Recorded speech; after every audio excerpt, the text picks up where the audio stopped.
menjelaskan tentang perjuangan bangsa Indonesia dalam mempertahankan kemerdekaan dari ancaman sekutu dan Belanda. Indonesia memproklamasikan kemerdekaannya pada 17 Agustus 1945. Pada saat Indonesia merdeka, suasana politik di Indonesia sangat panas. Hal ini disebabkan karena di Indonesia sedang mengalami kekosongan kekuasaan karena pemerintah Jepang menyatakan menyerah tanpa syarat kepada sekutu. Belanda sebagai bagian negara sekutu merasa memiliki hak sebagai penguasa negara Indonesia. Namun Indonesia menolak perjanjian antara Jepang dan sekutu dikarenakan Indonesia adalah sebuah negara merdeka. Hal ini menyebabkan bentrok antara Belanda dan Indonesia. Berikut ini dua strategi dalam upaya mempertahankan kemerdekaan Indonesia. 1. Strategi dalam bentuk senjata. Pada tanggal 29 September 1945, tentara Agni beserta Nica mendarat di Jakarta. Awalnya ingin membebaskan tawanan perang dan melucuti tentara Jepang, tapi kedatangan mereka ditentang oleh bangsa Indonesia. Maka terjadilah beberapa pertempuran hebat di wilayah Indonesia dalam mempertahankan kemerdekaannya.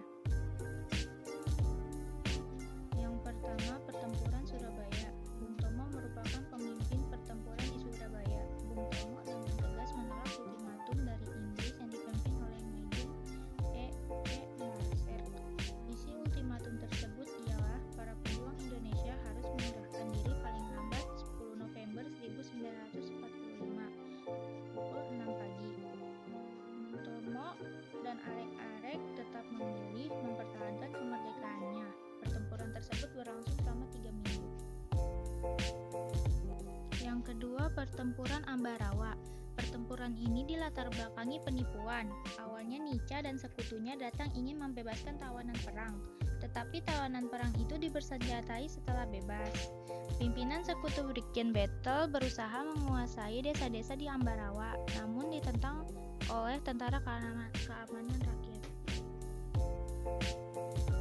Yang terakhir, Puputan Margarana sudah melakukan perundingan Linggarjati yang menyatakan bahwa Jawa, Sumatera, dan Madura secara de facto Belanda masih ingin menguasai Bali dan mendirikan negara Indonesia Timur. Tentunya pejuang di Bali saat itu menolaknya.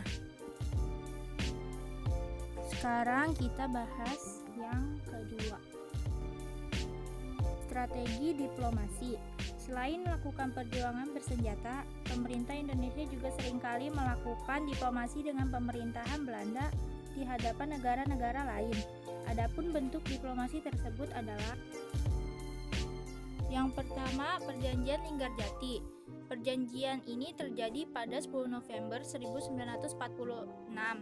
Salah satu kesepakatan perjanjian ini berhasil membagi wilayah Indonesia menjadi hanya terdiri Jawa, Sumatera, dan Madura. Yang kedua, Perjanjian Renville. Perjanjian ini terjadi antara tanggal 8 Desember 1947 sampai 17 Januari 1948. Salah satu isi perjanjian ini adalah Belanda mengusulkan Indonesia akan menjadi sebuah negara federal. Konferensi Meja Bundar. Konferensi ini terjadi antara tanggal pada 23 Agustus 1949 sampai 2 September 1949. Konferensi ini telah menyebabkan berubahnya sistem pemerintahan di Indonesia menjadi negara serikat.